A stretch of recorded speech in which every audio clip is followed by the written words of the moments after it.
Have you ever wondered why some ancient texts continue to inspire awe, reverence, and even transformation, thousands of years after they were written? What secret power lies within their words that continues to speak across centuries and cultures? And among them, why is the Diamond Sutra considered the key to true liberation? Welcome back, friend. Today, we're exploring one of the most powerful and revered texts in the entire Buddhist tradition, the Diamond Sutra, a scripture so profound that its very recitation has been said to cut through delusion like a blade of light. But this is not a theoretical lesson. We are going to uncover the living energy of the Diamond Sutra, and most importantly, a practice you can do right now, at home, to begin receiving its blessings. Whether you're a long-time practitioner or a curious soul standing at the edge of the spiritual path, this is for you.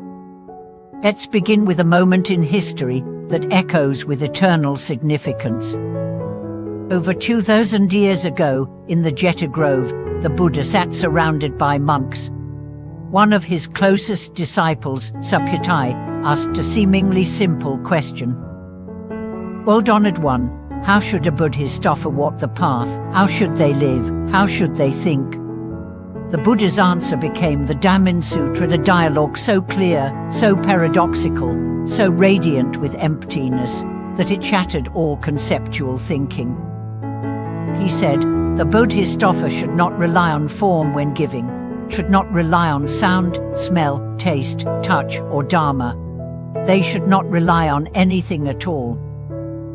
In essence, he was saying, give without self, act without clinging, live without identity. The Diamond Sutra is not just a text, it is a transmission.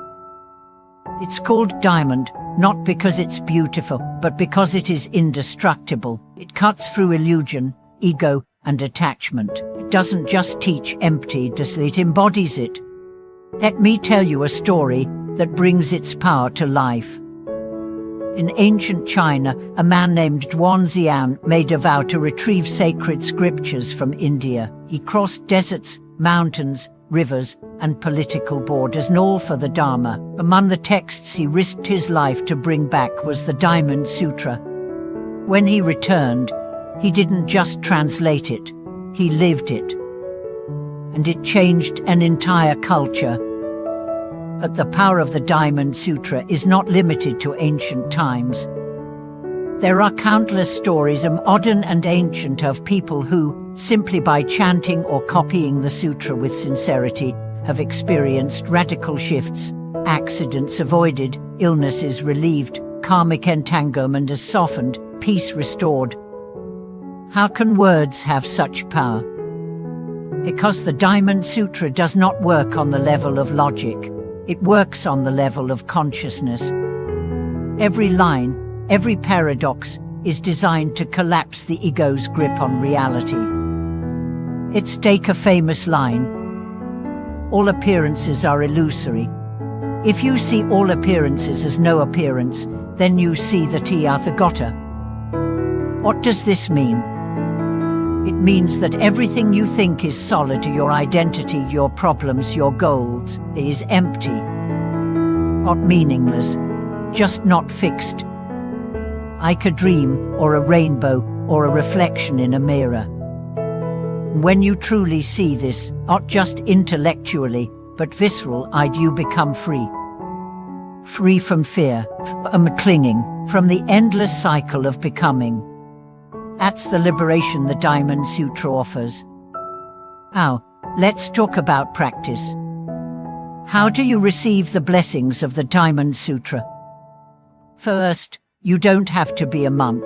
You don't have to live in a cave. What you need is sincerity, presence, devotion. There are 3 powerful ways to engage the sutra. Recitation. Set aside 30 minutes a day, sit quietly, light a candle or incense, then, read the sutra out loud, slowly. Let the words wash over you. Don't try to understand every line, just be with it. Copying by hand. This is called shakyo in Japanese Buddhism. Take a brush, a pen, or pencil. Copy one line at a time. read it, or for it as a prayer. This is not about calligraphy. It's about absorption. The act of writing becomes a meditation. Contemplation.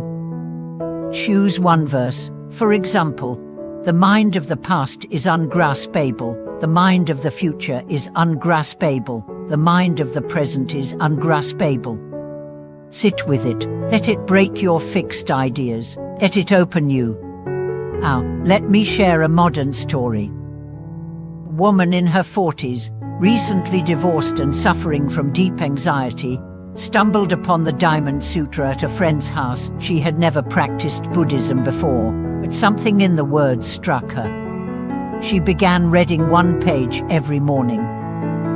Within weeks, she began sleeping better. A panic eased. She felt less reactive. She didn't understand all the verses, but somehow they understood her. She later said, "It was like being rewired from the inside."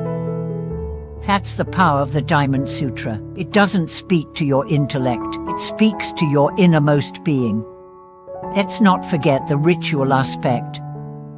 In many temples, a specific liberation ritual is practiced using the Diamond Sutra. It's called opening the gate of wisdom. It involves bathing and purifying before recitation, making offerings of light, incense, flowers, chanting the sutra with the intention to benefit all beings, dedicating the merit to the deceased, the suffering, or one's own awakening. These rituals are not superstition, they're containers. They hold your sincerity, focus your mind, and make you available to grace. But even if you do nothing formal, even if you simply open the sutra with an honest heart, you are connecting with centuries of awakened energy. Let me leave you with this. The Diamond Sutra ends with this verse. All conditioned phenomena are like a dream, an illusion, a bubble, a shadow, like dew or a flash of lightning.